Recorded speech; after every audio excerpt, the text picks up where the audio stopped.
Hey everybody, Nick here, and today I got a review for you of this guy here. The Casio MDV-106-1AV, which a lot of people refer to as the Casio Duro, and I'm just going to go on ahead and use that because it's a hell of a lot easier to say than MDV-106 and so on. Quartz watch here, so that's a nice thing. And then I just want to point out the fact that it didn't come on this strap. This is an aftermarket NATO style strap. I've cut it down, but nonetheless, what it came with was this set of rubber straps right here, which is not too thrilling, at least to me personally.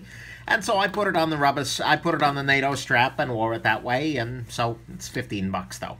And the watch itself is 40 bucks, and let's do a quick size comparison here. Here is the SIN 104, here is the Casio Oceanus. Next to the Duro, it's a little bigger than that. This is against your Casio MRW200. Also got a review up of this guy here.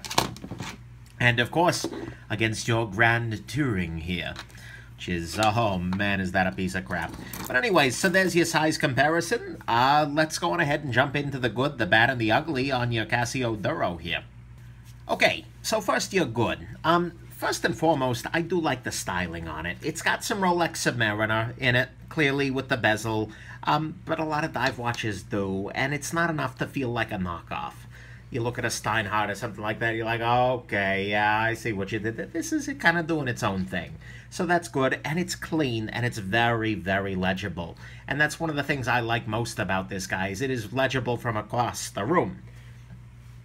You can see the hands and instantly know what time it is because it's white hands over a black face and there's nothing else there.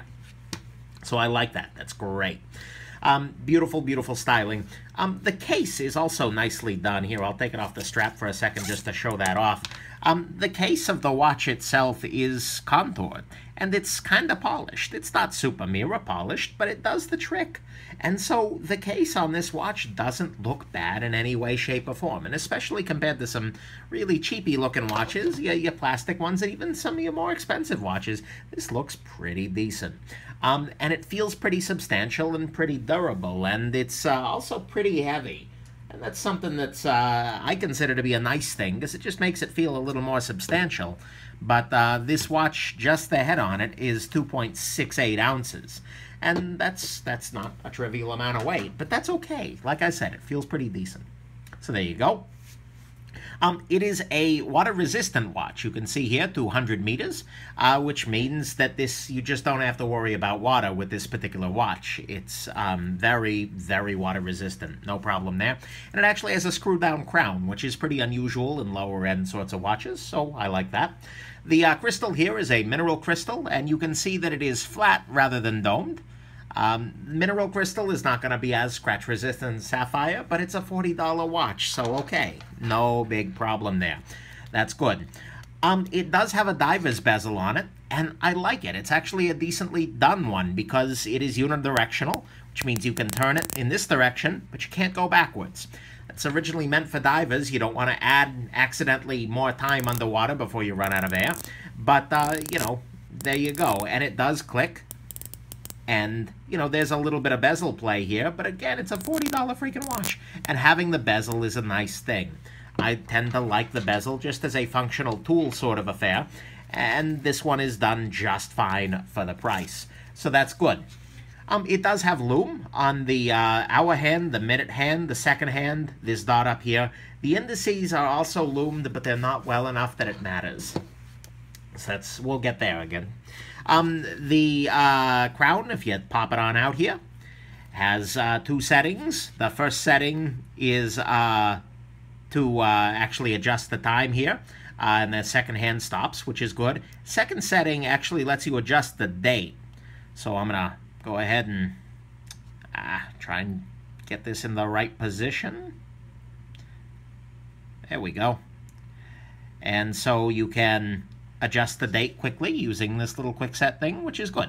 Doesn't make as much sense on a quartz watch, but it is still nice for when you are in a 30-day month or something like that. So you can pop that forward.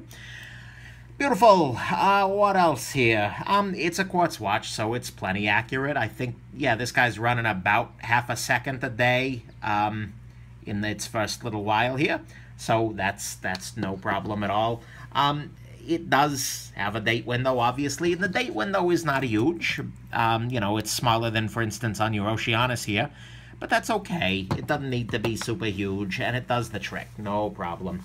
And then the best thing about this guy is that it's 40 bucks, so, you know, you don't have to worry about too much about any of the gripes here. So there's your good. Nice styling, really legible, great case, good water resistance, good diver's bezel, fine diver's bezel, lume, hack in seconds, accurate, good date, and it's 40 freaking bucks. So yeah, let's go on into your bad. Okay, on the bad side, what's with the fish? This is just a nitpick, but I don't get the use of having the little marlin on there. It just clutters up the dial. It doesn't need to be there. This watch would be substantially more attractive in my mind without the, well, without that fish written there. I'm not a fan of junk on dials, though. So anyways, that's one thing. Next bad thing is that it does require a battery change every couple of years. A lot of your quartz watches are solar or kinetic or something like that, so you don't have to change the battery for a long time. But this one isn't. So, you know, put on your calendar that you're going to need to see a watchmaker in a couple of years. No biggie, but it's something.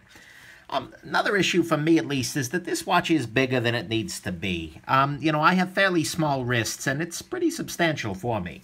And, you know, damn it, people, not every watch needs to be 44 millimeters. I'm tired of big watches, but so that's something you do have to keep in mind. This is a little bigger than, for instance, I really wish it was in the same size class as like your Rolex Submariner or even your Oceanus is a smaller watch, so that's something to keep in mind. The rubber strap that it comes with is kind of crappy. Not that there's anything wrong with it, but when you put this watch on a rubber strap, it looks very kiddie almost. I'm really not a fan, especially with the curled links here. You could have put it on a great rubber strap and it would have looked great, but as it stands, if you have it on the strap, it looks like baby's first watch, and I'm not a big fan of that. And there's no bracelet option. You can't even order it with a bracelet with end links, because I think if you did that, this would be really pretty compelling. But it does just take a generic 22mm strap, so you can throw any strap on there. I've got it on this NATO right now, and it's actually a 20mm NATO, so you got a little bit of a gap here. But still, the rubber leaves me pretty cold on this. So yeah, there's your bad. It's got the fish issue. It requires the battery changes. It's bigger than it needs to be, and the rubber strap is crappy. Let's go on ahead and jump into your ugly here. Two ugly things here. First and foremost, this is a detail, but it is an ugly detail, and I'm really hoping you can see this in the video. If you catch it at the right angle, the plastic of the face looks really plasticky underneath there. In fact, you can see little kind of indentations and divots around where each of the indices are, like they were pressed into it hot and it kind of melted out a little bit. And the end result is that it just looks like plastic under there. This is a little bit snobby, but honestly, it's a big downgrade. Had they just used, you know, black painted metal or something, it would almost look a little bit better. The plasticky thing with the indices stuck on there, and I'm really hoping you can see it, it really takes it a little bit further down market than it could have otherwise been. And, you know, so that's a little bit on the ugly side. That said, unless you're looking really closely at it, and you're looking at it at the right angle, yeah, I really hope you're going to see this. It's hard to tell from the video, but, you know, it's not a big deal. But it did bug me, and it is ugly, and so I'm putting it in there. The other issue is that the lume is bad. I'm going to do a quick journey to the nighttime testing lab, so let's go there.